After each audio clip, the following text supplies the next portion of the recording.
So if you're a guitarist of any kind and you're hell-bent on achieving a high level of musical proficiency, then you just hit the jackpot with this video, because this is an extremely valuable lesson for all guitarists. This is a lesson on how to practice. And for a lot of you who've been paying attention, you know this is really just the same lesson that I've been teaching the past 2 months. I've been teaching one singular lesson with countless iterations for 2 months. And guess what?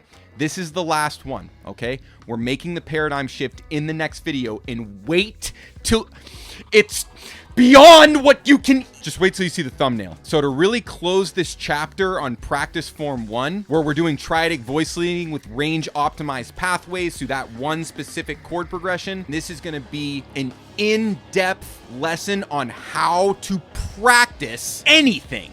But we're using the practice form and the range optimized pathways in this example. This is mentality of practice. This is vocabulary development, vocabulary execution. This is all the things that I've discussed in depth in my mentality of practice course. And this lesson just really hit the nail on the head of everything I've been talking about, with the icing on the cake being that, how do we even practice? You're gonna know by the end of this video, that's for sure. You'll understand how to blast it way off. So without further ado, this one's a banger from the archive of systems for creation, giving away every secret, because guess what? They're gonna come out anyway.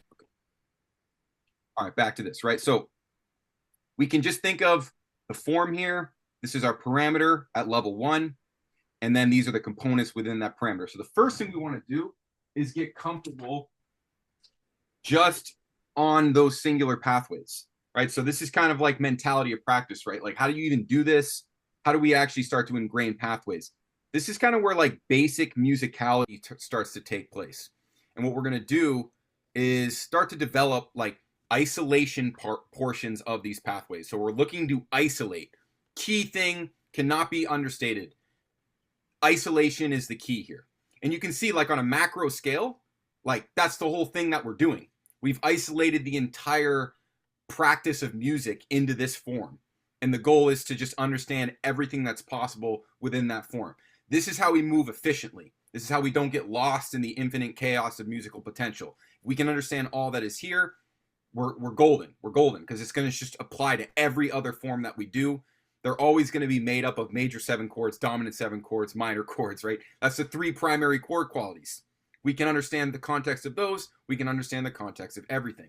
So with that in mind, zooming all the way in to this D flat, and we're thinking about what we can do with that. Well, we can use this range optimized pathway. So going back to the idea of isolation, what does that look like? Kang, this is where you're going to start to adapt a new approach to practice here. So check this out, right? We notice 2 note per string, right? Look at this. This is the low E string, by the way, right? These go from bottom range, right? So it's like the low E string, A string, D string, G string, B string, E string. And so what we see on the bottom 3 strings, 2 note per string combos. So what we're going to find is, if we can optimize for 2 note per strings, that is awesome, right? That's very effortless. That's something that we can play very quickly. Like, it will be easy to play fast, easy to play rhythmically, and ultimately that's kind of what we want to look for every time we're looking for fingerings. Like, we want to look for the 2 note per strings, but you'll see we don't always get to use them. So there's other things we'll have to deal with, but just kind of keep in mind, that's kind of a good guiding principle. It's like, can we do this as a 2 note per string? If we can, then we're going to want to go for that. So it's a guiding principle. I say, with the isolation here, so I'm just going to isolate the bottom 2, because this is a shape we want to get really comfortable with. See what I'm doing? I'm playing 1, 3, 5, 1, right? 1, 3, 5, 1. And I'm getting comfortable with that. So I'm way zoomed in here. Start to look at different patterns, maybe. Or how about, right? This basic, simple thing. Really take this in small chunks. You can even start to make music in those small chunks. So that could be like 3, 4.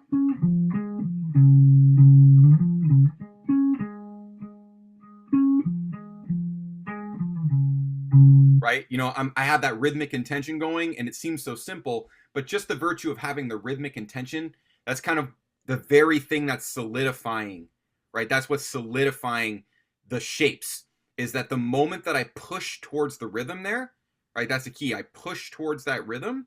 That's what's ingraining it, right? So kind of you can use rhythm as the way to know if you've really got it, right?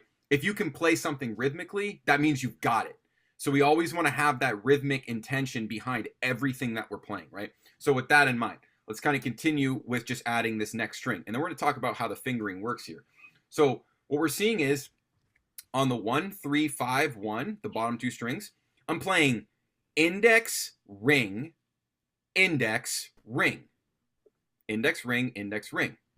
Now, it might be tempting to think that this should be a pinky. You should use your small finger there. The reason why we're not is because we're setting up to continue through this range, right? That's the whole logic of range optimized pathways, is that you're continuing to move through the pathway. You know what I mean? Like you want to set up to continue higher. So if you were to isolate something without thinking about going higher, you might make a different fingering choice. But the logic here is that we want to have access to this full range in the most efficient way possible. So it's going to require us on the bottom end to play with our ring finger, or sorry, our index finger and our ring finger on the bottom end. And now we'll see when we get to the D string, that's when it switches. So this is a very classic situation. On the 3, right here, this 3 on the D string, that's going to be my middle finger. And on this 5, that's going to be my pinky. Okay, so the pinky shows up. So this is a classic combination. We've got index, ring, middle, pinky. Right? That's the classic. And look, we're going to see that shape come back so many times. We even see it come back on the next chord in the sequence. It's the same exact shape, just down a half step. But to get that, right, look at this. So I'm going to play exactly the fingering I said, right? Index, ring, middle, pinky. And I want to get that super normalized.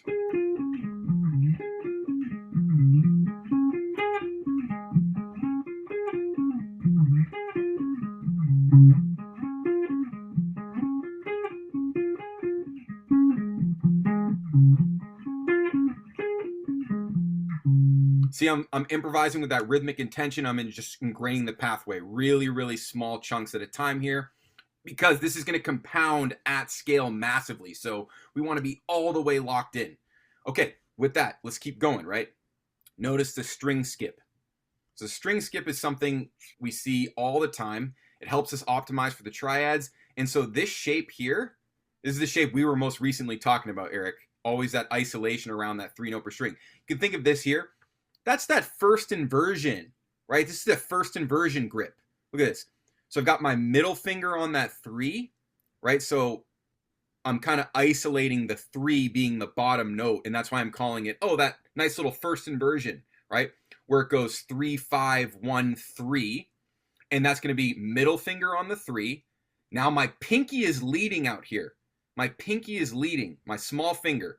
So I've got middle finger on the 3, small finger on the 5, index finger on the 1, small finger on the 3 here. So look at this shape, and I'm actually just going to pull out my fretboard so you can really see that shape. This one is super important, super classic, super useful. This one, that's the one I'm just showing you, right? See that? Super important major triad shape. Does that make sense, Kang? You see where I'm at? You follow me? But I cannot see your yeah. Now I can see. Okay, cool. Nice. Yeah, I just want to bring it to like so you can kind of see how your hand wants to be positioned across the fretboard, right? Because you do want to be conscious of fingerings, but what I'll tell you is that through the process of research, you will find fingerings that are specifically comfortable to you. I'm just showing you some of the ones on the surface that might be useful right out of the gate. So that's a very, that's a very useful one, right? This one. To be able to play a first inversion triad with just that string skip from the D string to the B string, very useful, because look at how like effortless I can actually play like rhythms through this. So once again, adding that rhythmic intention, like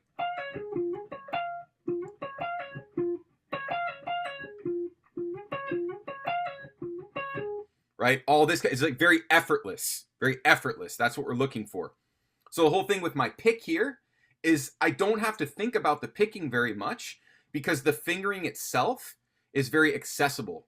And there's many ways I can pick it. I don't have to pick it with just one way. So that's kind of where you can start to think about, oh, what are some of these different picking approaches I can take, right? Just to go a little bit deeper with that, right? Stuff like this starts to come up, right? Those kinds of things. Just like simple resequencing of patterns, right? Okay, so let's now put the rest of the grip together, right? So we've got adding that B string. So we want to get comfortable with just that.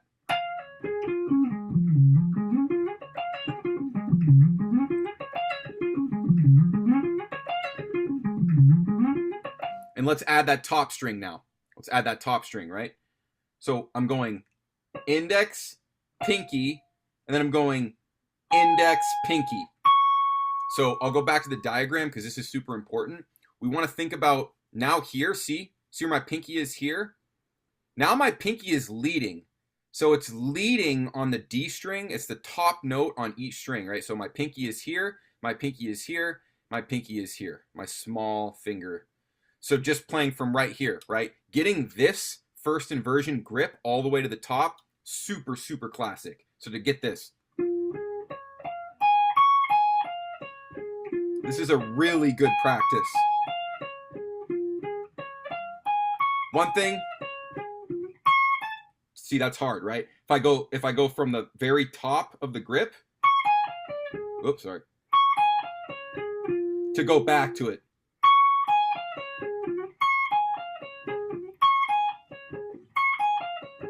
That's a bit of a challenge at first, but that's exactly why I'm doing it. That's exactly why you want to do that. You want to get super comfortable jumping from any part of the grip and really locking in even that highest pitch and normalizing using the fretboard up there, right?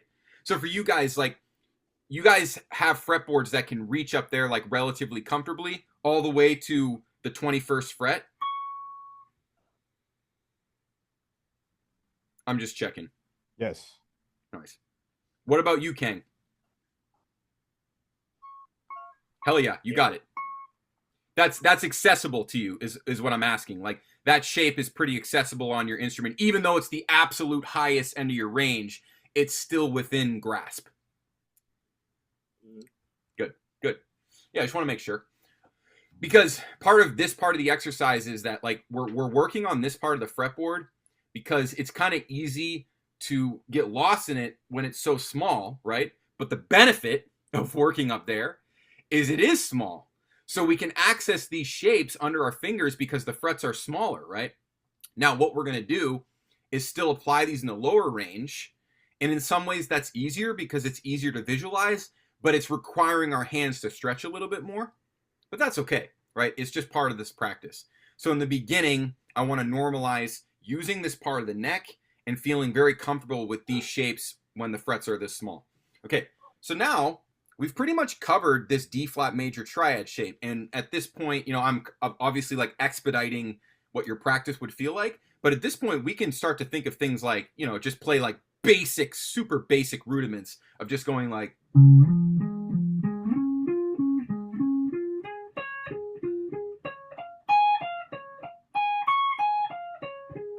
Right, like just I'm improvising, right? But really, I'm just learning the grip, right? I'm just playing like different aspects of the grip, and I'm really just trying to internalize it by giving it that rhythmic intention, right? So I'm like implying that I'm pulsing, right? Like there's a pulse, like duh, duh, duh, duh, duh. So I'm implying a pulse, and that's how I'm really ingraining it, right?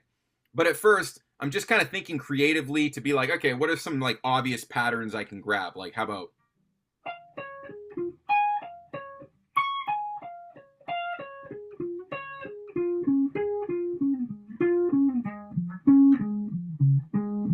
Right, just very intuitive, very logical things to do here. And I want you guys to start doing that. When you're ingraining any new pathway, it's always this process.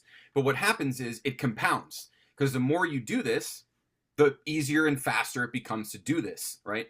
But the idea in the beginning is if you've never really normalized these pathways, these types of range optimized pathways, you absolutely want to take time to ingrain those. You absolutely want to slow down the practice. You totally want to normalize configuring the fretboard in this way, because for most people, in fact, for pretty much everyone I've ever talked to, they've never thought about the fretboard this way. So, of course, you're going to have to take some time to normalize it, and that's exactly what I'm showing you right now. So the logic of this is you're going to do this every time you're normalizing a new pathway. So I'm just showing you that mentality, right?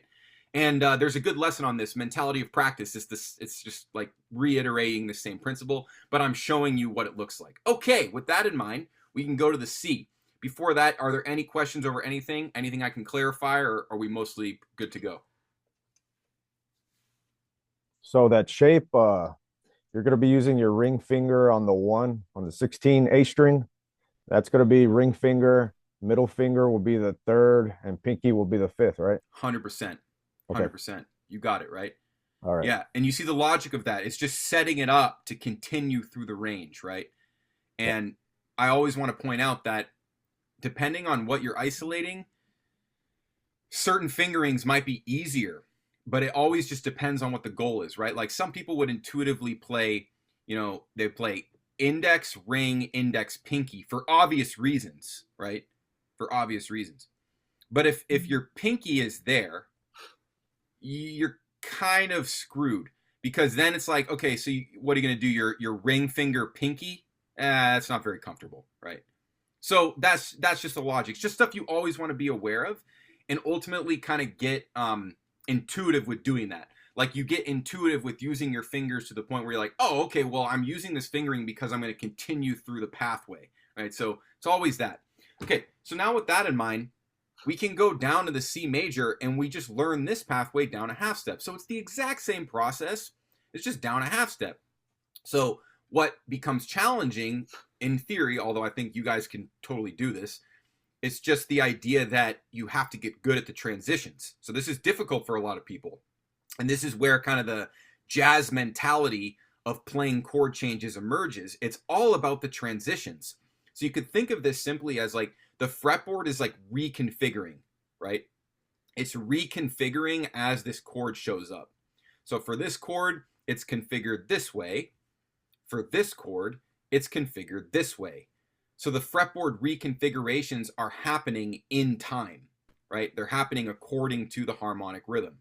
So that's key. So that's why we want to normalize that transition, so that when we have the actual harmonic rhythm happening in time, it's not very difficult for us to make that shift rhythmically with respect to the harmonic rhythm. So in the very beginning, that might look something like this.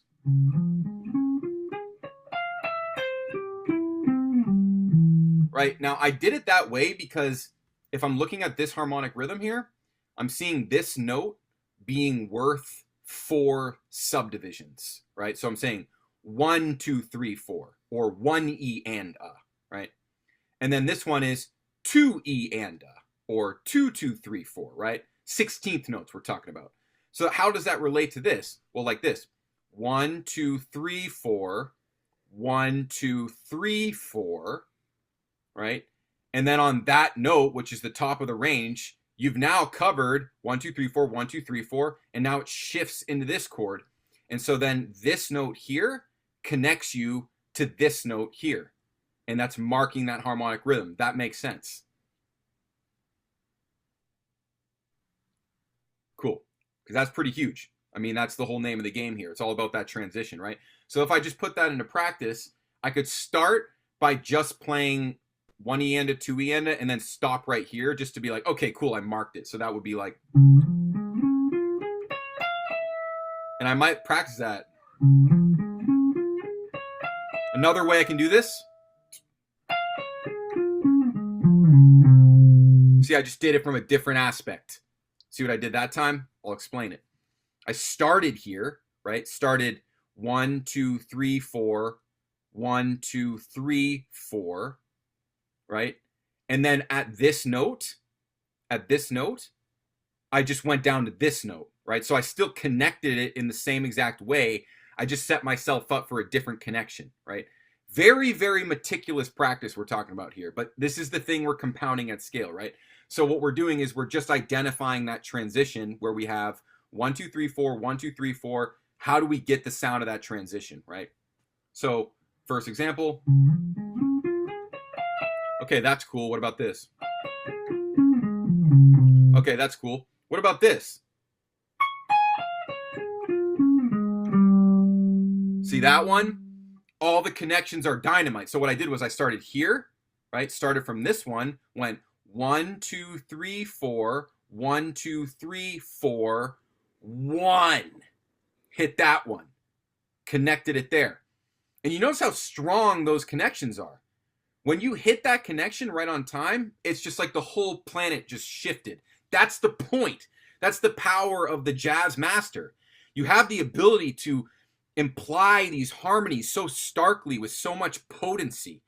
And it's all about doing it at the right shift of the grip. So you see how one grip connects to another grip at the right moment. That's the power that we're developing here. It's a very rare skill that a guitarist would develop. However, it's the most important skill, because if you play with other people, if you play with a composer who says, oh, you know, like I want you to play a solo here, all they want you to do is do exactly what we're talking about with this level of precision. They don't care how many notes you play. They don't care how many chops you have. They only care that you can play the harmonic rhythm with impeccable accuracy. And that's what we're talking about, right? This is the skill that is desirable as a guitarist. And it's the skill that you'll use in every style, whether you're playing jazz, rock, everything in between. It's always down to this. This is where musicians are starting to notice, oh, this guy actually knows what he's doing, as opposed to just kind of playing scales up and down in the general key, right? It's a very different approach here. Okay, so with that in mind, we can now focus on the transition from here to here, right? So something is different now. This is not a parallel transition, right? Not a parallel transition. So from the D flat to the C, it's exactly parallel. The whole fretboard is reconfigured equally down a half step. But from the C to the F, that is not the case. However, the logic is similar in the sense that we're not moving far. We're moving as small of a distance as we possibly can. That's the key takeaway. We're moving the distance as small as we possibly can. So you'll notice from this C major to this F minor, the fretboard is like pretty similar, right? Like they're not, you can kind of see it's like, okay, the first note is the same first note as it is on the C, right? Because from the C to the F, the C becomes the fifth of the F, the 3 of the C becomes the 1 of the F, right? 12th fret on the low E string connects to the 13th fret on the F, right? Kind of like these simple ideas, fretboard reconfiguration, right?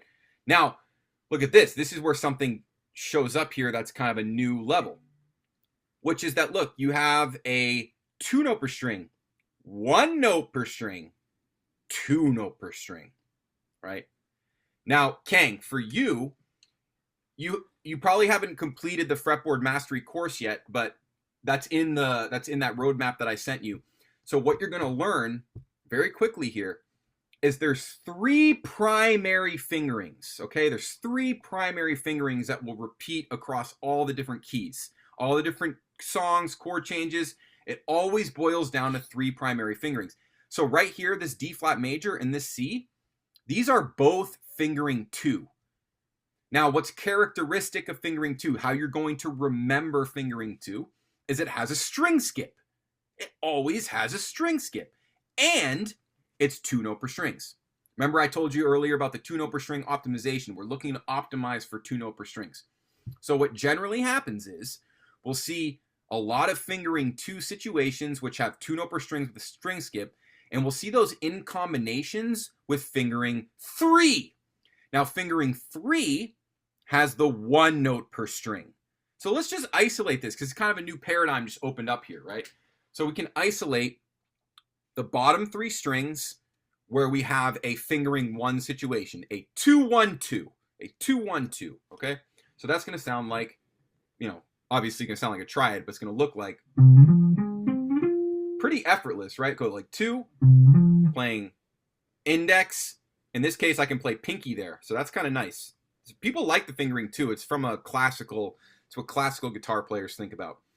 So you can go index, pinky, and then from the pinky, I'm going middle first, and then pinky again. So it's kind of nice. That's kind of why fingering 3 is kind of nice, because it's very ergonomic, right? Like if I just put it on my hand for a sec, this is like very effortless.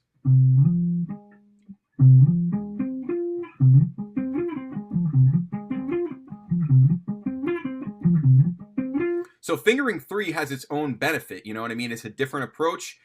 It's requiring you, it's requiring you to pick more. That's why it's not as nice as the fingering 2. Now, this is totally dependent on how much you pick. You know, how do you feel about picking? Do you like picking? Do you want to optimize for not picking, right? So each fingering kind of has certain benefits and certain downsides, but those are totally contingent on you as a player and what you prefer. So this is all to say, you will find preferences, right? So as part of the research that you're doing is you're normalizing new pathways that you're going to gravitate towards. You're like, oh, well, I really like that fingering 3, so I want to use that more. Or I really like that fingering 2, so I want to use that more. So you want to think about this.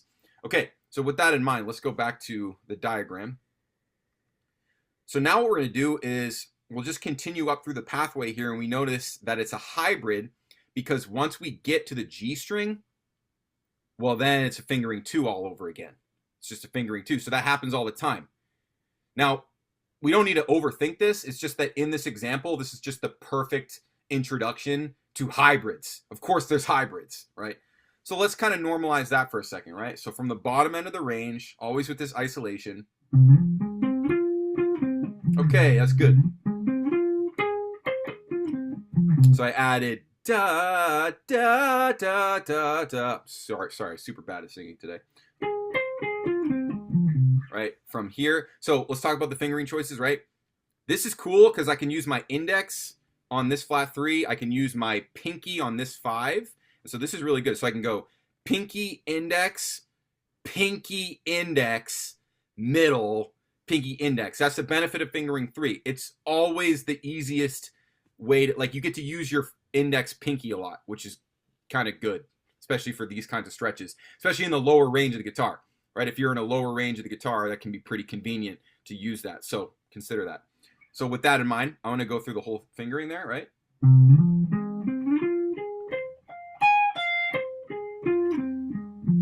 And I actually will point out, I'm playing that 1 right there with my ring finger. Playing that 1 with my ring finger. I know I just said it would technically be a pinky situation. This goes back to, well, guess what? You're going to choose and you're going to find the one that you like the most. But I'm just saying that it's very accessible to get your ring finger on this 1, because that kind of connects to the effortless sort of motion of fingering 2, right? Because then if you think about it from right here on the 5 of the D string, right? Because this would be my index finger. So if I have index, ring, right? Index, ring, index, pinky, that's good. That's a good one. We like that. So you can hear that, like you can see it and you can hear it. Look how effortless it is for me to just isolate the D string and the G string, right? Very effortless.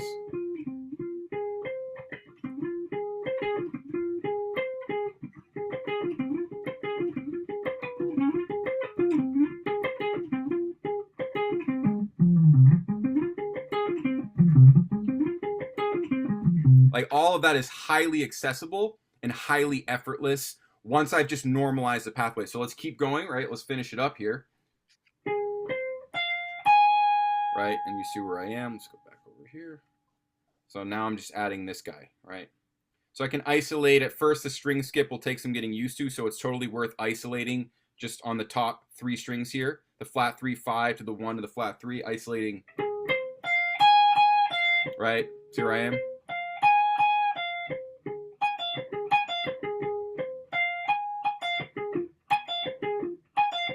So I'm just practicing isolation rhythmic rudiments. And I want you guys to really like use these. This is really a good, this is how you breathe the rhythmic intention, right? This is how you know that you've really got it, is when you're thinking of it like it's a rudiment, right? So I'm playing from the top of this F minor, I'm playing flat 3, 1, 5, flat 3, 1. So I'm playing a 5-note sequence there, right? So even getting my foot tapping is going to be super huge, right? Like 3 and a 4 and a... Right? You see what I'm doing?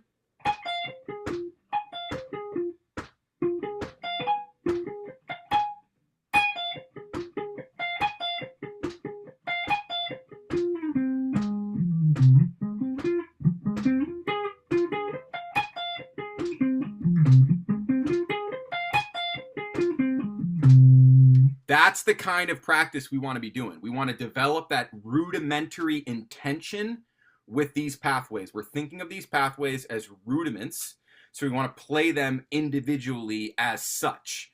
So now let's get back to the musicality, which is where we actually want to get good at this transition. So we want to now isolate the transition.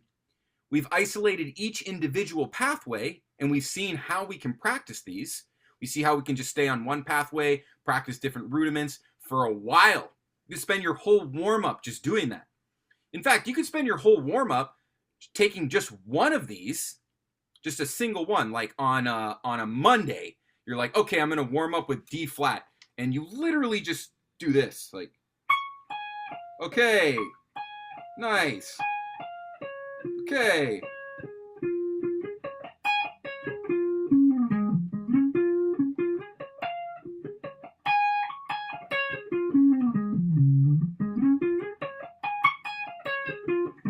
Right, that's like a warm-up. I'm just isolating it, right? So I just want to bring that at your attention. You got to isolate everything. You got to normalize this stuff. Now the transitions are where it compounds. So getting into the transition of the 5, right? The C major, that's the 5 chord, going to the 1 chord. Now this is significant because all that matters here is that the 5 chord to the 1 chord is the most ubiquitous chord movement of them all. Right? It's just the most essential classic chord movement. Everything boils down to the movement between the 5 chord and the 1 chord. And the theory here literally doesn't matter because the musicality is what matters. Our ability to make the transition, that's all that matters, right? So we want to get really good at this transition. So what we're going to do is we're going to isolate it, right? So what I'll do is I'll isolate the bottom 3 strings right here. So like this. I'm going from a C and I'm going to go to the F. So I'm isolating the bottom 3 strings just to kind of keep my head from like losing track of this exercise, right? I want to zoom in here. So if I start here, right, starting at this one, and then I want to switch. I want to get that transition. So how does that come? Right here. So I just came from this note here, right? So I went 1, 3, 5, 1, 3, 5, 3, 1. Right, I'll do that again. And after that note, I want to make the transition. So the next note that I play needs to imply the F minor. And if I kept with the path and I stayed on C, well, I would hit that 5. So then I know that I should probably just hit the flat 3 instead, because the flat 3 is right along my path and it will mark the transition in the next chord. Does that make sense? Yes. Hell yeah. Yeah. So now you'll see when I do this, you'll see exactly how I would develop the practice around that. Whoops, sorry.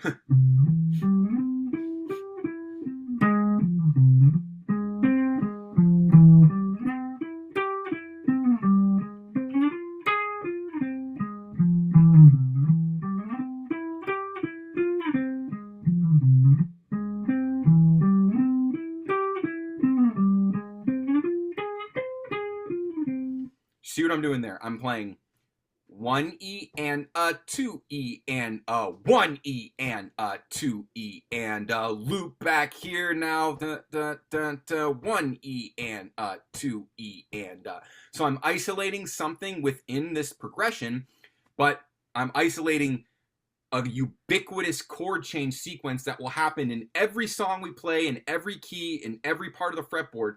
We just want to get really, really good at the 5 to the 1 movement. So that's exactly what that isolation. So let's actually just expand this a little bit. So if I were playing a different part of the grip, right? So play it like maybe starting here, for example, right? Same exact practice, right? It's starting to become pretty clear what's going on here, right? So if I start like,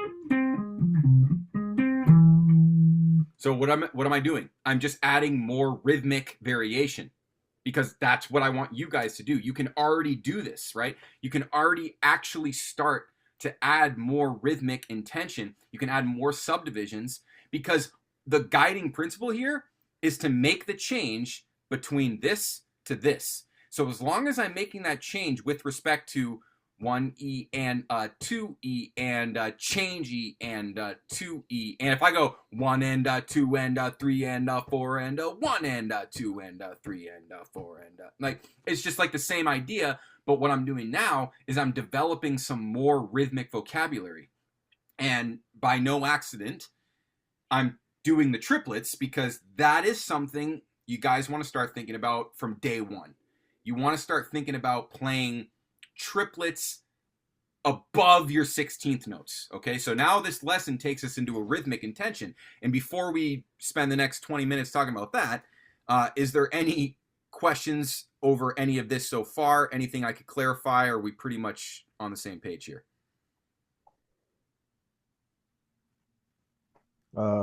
Pretty good. Basically, when you're switching chords, Mm-hmm. you just need to find the closest note in that other pathway. Seriously. Okay. Seriously. So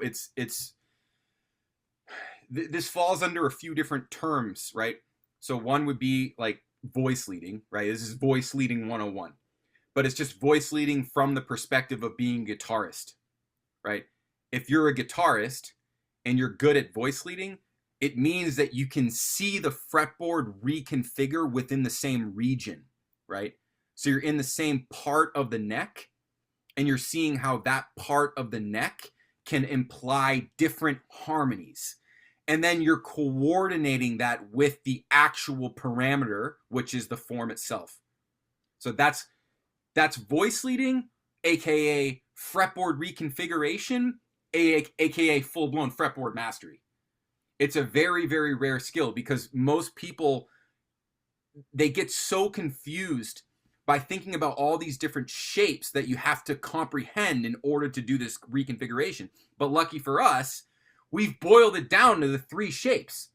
So we see those repeating shapes now over time. Now I know for you, Kang, you haven't, this is like very new, but what you'll see is it compounds, because you'll keep seeing these same shapes and these same connections in different keys. And that's where it's so valuable just to master it right here on this, right? Because the moment that we transpose it, it's not going to be very hard for you to just play this on a different part of the neck with respect to a different chord progression, because it's going to be the same shapes. It's going to be the same principle of reconfiguring this shape to fit this harmony when it moves with respect to the form. So this is why, now we're in the realm of rhythm now. We've entered the realm of rhythm, because this whole concept is a rhythmic concept. This is a rhythmic chord progression, right? This chord progression is implying a harmonic rhythm. So that means that we have to respect these chord changes within a certain period of time. And I'm reiterating that point because it's so important. I know you guys understand it, but it's just so important to understand that we have to get really good at configuring the fretboard according to all kinds of different harmonic rhythms, right? All kinds. This one's just kind of the introduction. It's kind of a simple one. We can get our ears behind it, but they will increase in complexity and obviously length and things like that, right? Okay, but with that in mind, we know what to practice here. We know what these 3 components we have, and we know what we're doing with respect to this form, right? So we can isolate each path on its own to warm up, develop some rudiments on a singular pathway, and then as we're warmed up, we want to start to practice transitions, right? And we showed what that looks like. The first transition from D flat to C, we see like this kind of idea, like just simple stuff, right? The simplest. Technically call that a level 1. It's a level 1, meaning that I'm just playing up this pathway for 4/16 notes, right? The duration I have for this chord. And I'm just playing down this one for the duration I have of that chord, and then playing up this one. Like, it's the most basic rudiment of them all, right? And we understand the transitions. So now what we would do is we would develop rhythmically on each and start to actually make music here. Because we've isolated all of our focus into simply rhythm right now. There's no questions about what notes we're going to play. We know the whole range of the fretboard that's available to us for each chord change. So that's already done. And also, we've got the harmonic rhythm in our ear. So that's helping us, right? That's kind of like the wind at our back. When we can hear this harmonic rhythm, it's not going to be hard for us to make the transitions with respect to that, especially if we've normalized all of these pathways and we've really learned them, right? So then it becomes this type of practice. So now moving into a level 2, right? Moving into the level 2 of practice is where we do this exact same thing, but with variations. And what are variations specifically? Different rhythmic ideas. This is now where, as musicians, we have to be creative because you have to create rhythms. You have to actually make choices. So I can show you some ideas here, and I'll show you some of the fundamental rudiments that you can start with. But ultimately, you will be making creative decisions here, okay, on level 2, where you're just keeping the same pathways with respect to the form, but you're doing variations. So let's get into some of that, right? How about keep it really simple, and then I'll explain it, right? So 3 E and a 4 E and a.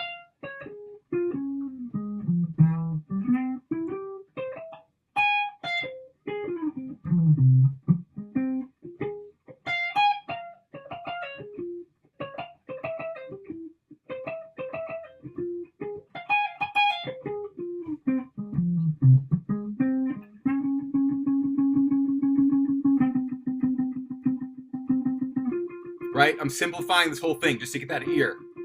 Playing those subdivisions.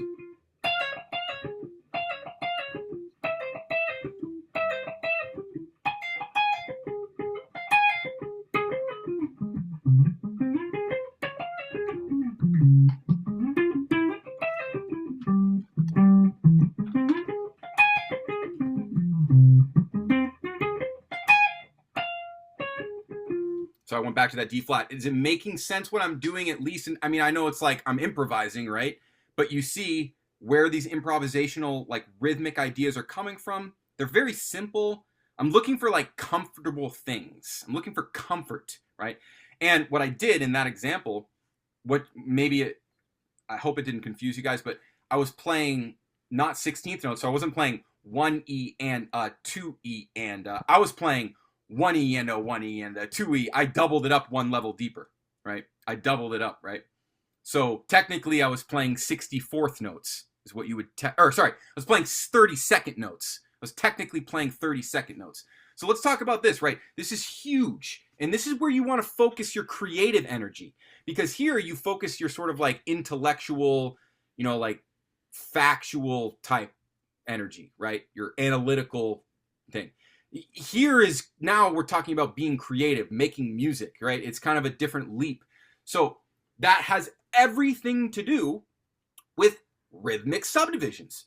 So this is like a huge thing. No one's probably ever told you guys this before, but it's the idea that all of your creativity as a musician is on the rhythmic side. Because as you can see, harmony is almost more or less predetermined. But if you use the harmony to support a rhythm, well, now the harmony starts to blow up. Now the variation potential becomes literally infinite, actually. But it's just to be able to support your rhythmic ideas with these pathways. And there's a sort of synergy that happens when you do that, right? Like certain rhythms are more optimized for certain parts of a grip, if that makes sense. Okay, like that's maybe a little bit of an abstract concept, but like for example, let's just take it from here, right?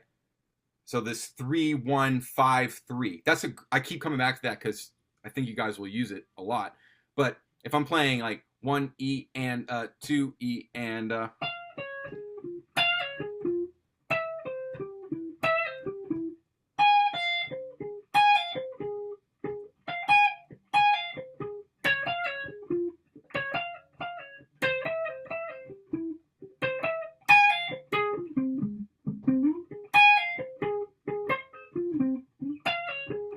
so all I'm doing there is I'm practicing my triplets, right? Like I counted in like 1 E and 2 E and triplet, 2 E and triplet, 2 E and I know that this is going to be very easy for me to grab that triplet. Versus it might be harder to play that triplet from here in this part of the range. Now, caveat, only harder at first. It will become easy very quickly. This one is the easy one. This is the free, this one's easy off the gate, right? Like, and that's why I encourage you guys to learn this part of it, like this 3-1-5-3, that first inversion string skip grip. I encourage you to get that one so you can start to play, like just to get comfortable playing the 4 to the 3 or the 4 to the higher degree of the triplet. So get comfortable, like, so I'm isolating something, right?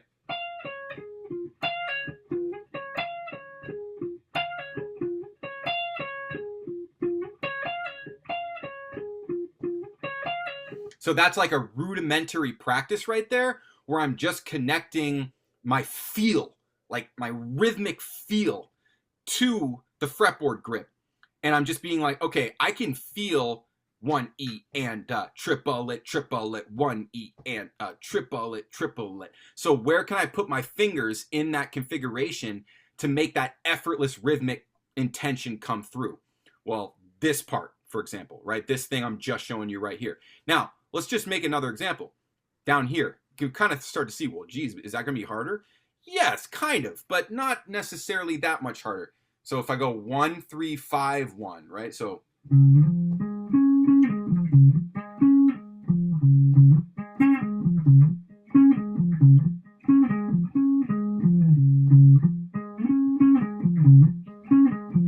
now at that tempo for me, it's totally accessible, but I'm warning you that it will take a little bit more time to get that grip because it's kind of a bigger leap. It's a little bit of a bigger leap for your fingers.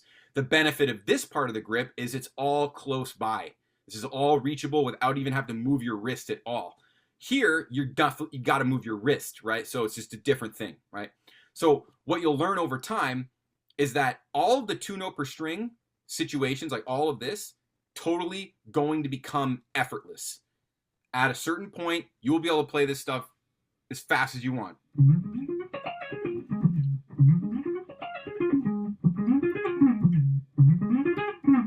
That's the benefit of this approach, is they're supposed to be easy. Like all that, like that's, I'm playing 3-5-3-1-5-3-1, right? That should be kind of hard theoretically with all that, like range. But it's actually really easy because it's optimized for 2-note per string. But before it gets easy, you have to play it slowly.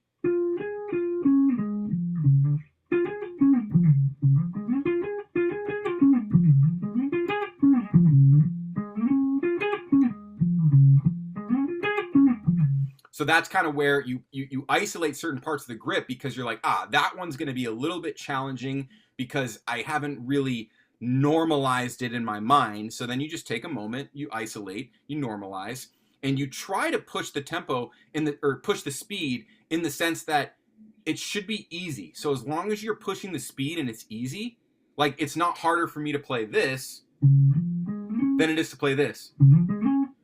That's what you're looking for, right? And it's not harder because I didn't have to pick more. So I didn't pick more when I played the second one. I did a totally hammer-on legato.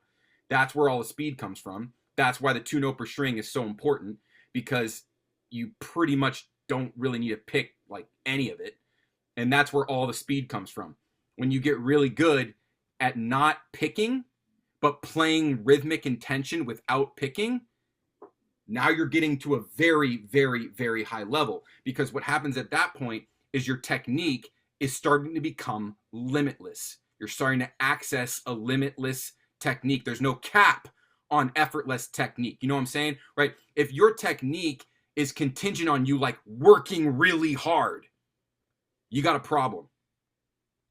Your technique has to be effortless. That's where it becomes infinite. So that's what the benefit of this approach is. So I'm telling you that the trick is to take small chunks, normalizing small chunks, because they're only easy when they're clear in your mind.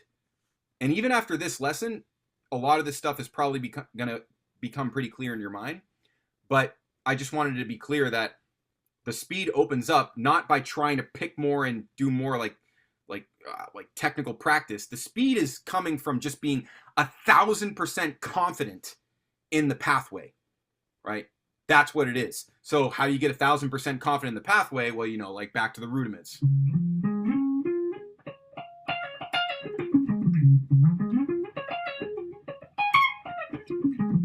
Now, you guys can get to that point by just focusing on ingraining the pathways very deliberately for like 3-4 practice sessions, maybe 5 practice sessions, and you could come back playing some pretty fast, scary sounding stuff. So that's exactly where I want you to focus and practice. You got kind of 2 levels, right? One level is the isolation of each grip, finding the rudiments, the rhythmic intention rudiments on each grip, right?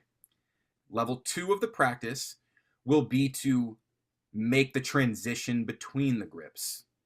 That's going to be the second thing you want to do. So you can isolate transitions. You can isolate transitions. So you practice D flat to C transition. Then you practice C to the F minor transition, right? You can do this in as many ways as you want. For example, you could give yourself 4 beats to play on the C if you want. Because when you're doing this type of isolation practice, you can expand time. So you could do something like really easy on yourself. You go like 1 E and 2 E.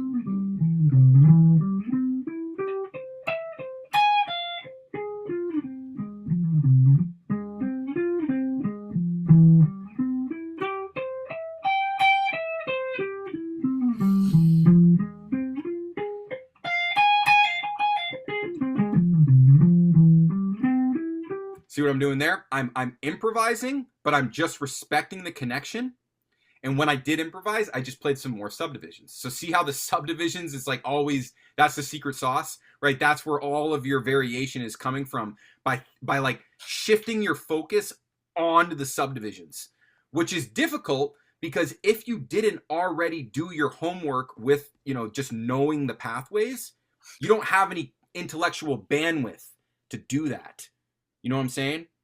So the whole idea is that you put this stuff, like, you just like ingrain it so that you don't ever think about it. All you think about is the rhythmic intention. And you can get to that point with this practice. So when you're isolating transitions, obviously the first thing you're doing is like going really slowly, basic level, right? Just basic, no improvisation, just up and down. But now,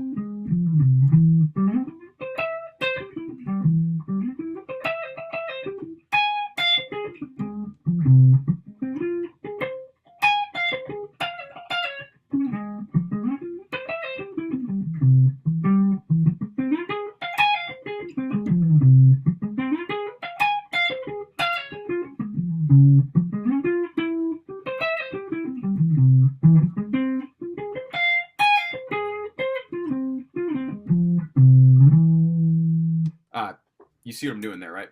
I actually just ended up playing the whole form is all, but I also doubled up the harmonic rhythm. So that's kind of a natural evolution of the practice. At some point, you're just going to go and play the normal, right? You just play the normal harmonic rhythm, like dooba dooba dooba dooba dooba dooba dooba dooba dooba dooba dooba dooba dooba dooba dooba back, right? And that's what you're looking for. And you're going to find very quickly, if you keep disciplined in this practice, you're going to find very quickly that you'll be playing some choppy sounding stuff very, very quickly. And that's the benefit of this approach with the fingerings, the range optimized pathway fingerings. The benefit of that approach is the effortless ergonomics. But to access those effortless ergonomics, you need to spend time ingraining the pathways individually. And for that to happen, you're going to have to start thinking about rudimentary practice, playing rhythmic rudiments. And you're going to think about that in terms of 16th notes like doopa doopu dot, and then also the triplets, dooba dooba da dot, or doopu doo doopu doo dot, right? You can do it slow if you want, right? But it's always going to be important to acknowledge both because the phrasing is different for both, right? Like the way that you phrase triplets, it presents challenges because then you have to get comfortable at playing, 2 note per strings, but they're grouped in 3s, right? That's kind of like there's a little bit of a challenge there. But by just simply focusing on the triplets, right, and focusing on hitting the beats, right? So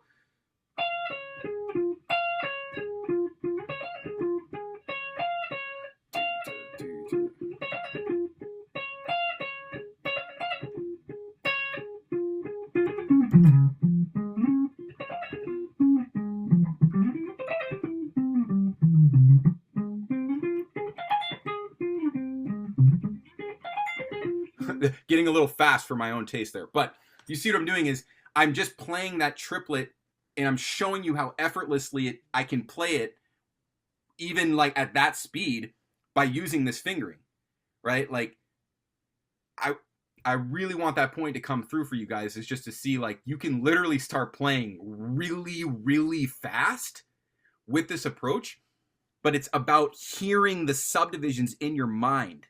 And you guys, as people who have been playing music, like you're not beginners, you have heard these things. You've thought about these things. So now what I'm showing you is how you connect your internal sense of rhythm, like your rhythmic imagination is a good way to put it. How to connect your rhythmic imagination to the fretboard. And so if your rhythmic imagination, like this is how I find my rhythmic imagination. It's like just walking down the street, like doom do do do do do do do do do doom doom doom doom doom doom da debba dom debba dom debba dom dom debba debba debba debba bom. That's your rhythmic imagination. We're all drummers. The moment we actually think about rhythm, we're all drummers, and that's where we become masters of our instrument, is when we can essentially just play drums on the instrument with respect to harmony. That's why what we do is a little bit harder than what drummers do, because we have to do this. We have to play chord changes, but we still just get to play rhythms. We just have to play the rhythms with respect to moving harmony. And now we see exactly how we can do that in this practice. So that's going to cover the lesson today. Let's take a minute for any questions. Anything we want to discuss in terms of questions or anything?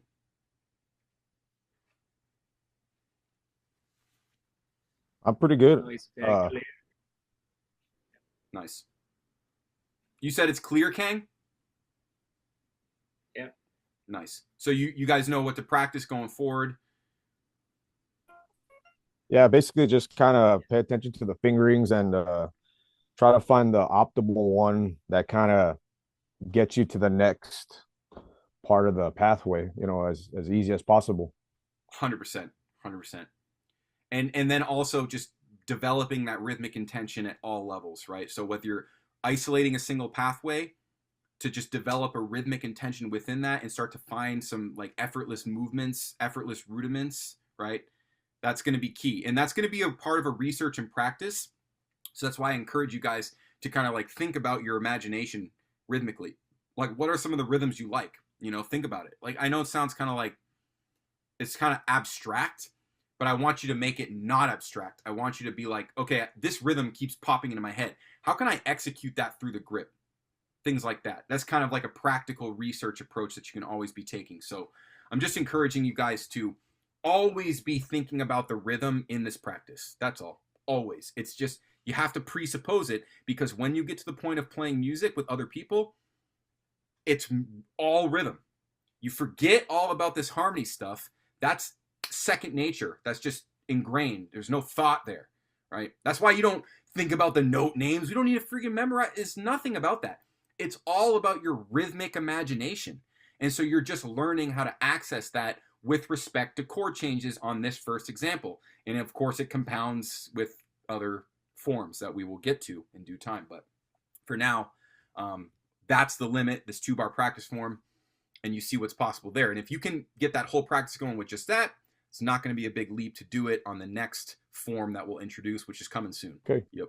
So this is just a live class from Systems for Creation, right? This is just one of the live classes. It was making the rounds. I was getting a lot of positive feedback on it, and I realized it's a really great summation of everything, so I wanted to share that. I really hope it was valuable. If you want to join my inner circle and come to my classes and take my courses and work closely with me, link to do that in the description. That's Systems for Creation at school. We also have Systems for Creation at WAP. The WAP version is 1 class per week, Thursday, 3:30 Eastern Standard Time, a live class where we're just doing fretboard mastery. $30 a month for that, but that's all you get, the 1 live class a week. Now, if you're not sure how to proceed and you're thinking you want something in between, start with the demo lesson, okay? I'm happy to do the first lesson for free, and we can talk, get to know each other a little bit, and then I can recommend how we should proceed once I understand your situation. So, hope you enjoyed this lesson, and I'll be speaking to you very soon.